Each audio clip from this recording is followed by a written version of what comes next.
My husband's rich mom stabbed me with a fork over table manners, but she fainted and later came begging when I canceled the deal that could have saved her empire.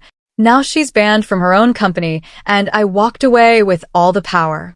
I'm Brittany, 32, and I never thought my life would explode over something as silly as table manners.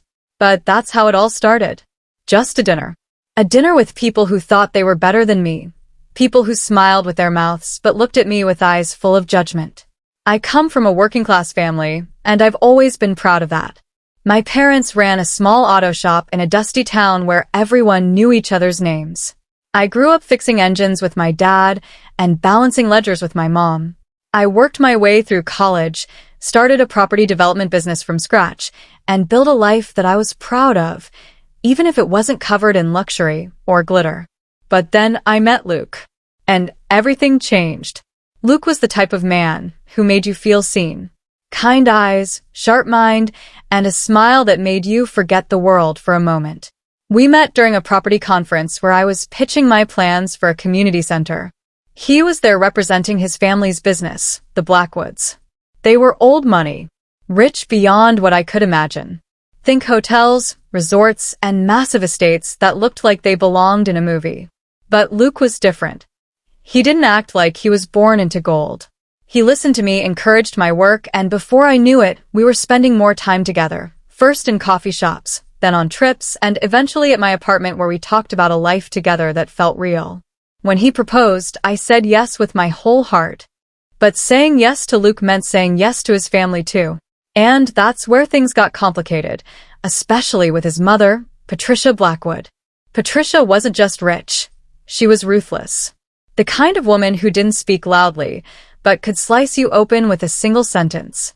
She had this way of looking at me like I was a smudge on her crystal glass. From the very first time we met, she made it clear I didn't belong. "So you build homes?" she asked at our first dinner, holding her wine glass like it was more important than my entire career. "How? Hands-on." I tried to keep it cool, smiled, and said, "I like to know every part of what I'm building." She laughed. "Not with me, at me." How practical. The months that followed were a blur of small insults dressed as polite comments. Wedding planning was a battlefield. She questioned everything, from my dress to the venue to whether my side of the family should even be invited. She suggested we hold 2 separate ceremonies, so everyone feels comfortable. I knew what she meant. She didn't want my family there. My dad with his calloused hands, my mom in her modest dress, my cousins with their loud laughter. But I stood my ground. I wasn't going to let her erase where I came from just because she didn't think it was pretty enough. Luke tried to be supportive, but he was torn. Patricia had controlled his life for so long that pushing back didn't come naturally to him. I could see him struggling, wanting to keep the peace, while still holding on to me. I gave him the benefit of the doubt again and again. I told myself that once we were married, things would get better. We'd have our own life, our own rules.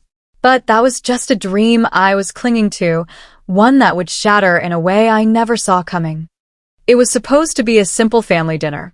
Luke and I had been married for just over 6 months, and his parents invited us to a private event at one of their high-end hotels.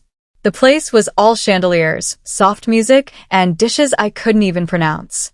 I wore a simple navy dress, nothing fancy, but elegant enough to blend in. The whole evening felt tense from the start. Patricia was in rare form, snide comments wrapped in smiles, jokes that were really just insults, and that constant air of superiority that hung over her like expensive perfume. The moment that changed, everything started so small, it still feels surreal to talk about. I was holding my fork the wrong way, at least according to her. She noticed it, smiled that cold smile, and said loudly, "Darling, where did you learn to eat like that?" A truck stop. The table fell silent. Luke froze. I took a deep breath and tried to laugh it off, saying, "Well, actually, that's not far from the truth." But something snapped in her. Maybe it was the way I refused to shrink. Maybe it was the way her son looked at me with pride instead of embarrassment. Whatever it was, she reached across the table and, without warning, drove her fork into the back of my hand. I couldn't breathe. The pain was instant. Blood rose around the silver prongs, and for a moment, everyone just sat there, stunned. Patricia pulled her hand back like she'd just swatted a fly. "Oh," she said calmly. "I didn't mean to." You startled me. I pulled the fork out myself, stood up, and left without saying another word. Luke came after me, apologizing, begging me to forgive her. But something in me had shifted. I wasn't going to let this go. What she didn't know was that I had a deal in motion, a deal that could have saved her family's failing investment in a major coastal resort. Her company was quietly bleeding money, and my firm had the contracts, the investors, and the approval from the city to step in. Patricia thought she could humiliate me at dinner and then collect a lifeline the next day. But that night, I made my decision. I canceled everything. The day after that dinner felt like a storm was quietly brewing, and I was at its center, calm, steady, and ready. I sat in my office, surrounded by blueprints, contracts, and the quiet hum of my team moving through the halls. I picked up the phone, called the developers who were counting on me, and pulled the deal. No explanation. No regret. I knew it would ripple back to the Blackwoods within hours. Their entire expansion project had been hanging on my signature. Without me, their coastal resort would sink faster than they could swim. I wasn't being petty. I was being fair. Because you don't stab someone with a fork one night and expect them to save you the next. By that evening, the panic started. I got the first call from Luke's father's assistant. She asked if I could possibly reconsider my position. I said no. Then came Luke's father himself, a man who'd always pretended to be too busy for me. Now he was calling my personal line, saying things like, "We've always valued you," and "Let's not let one emotional night derail years of work." I listened. Then I hung up.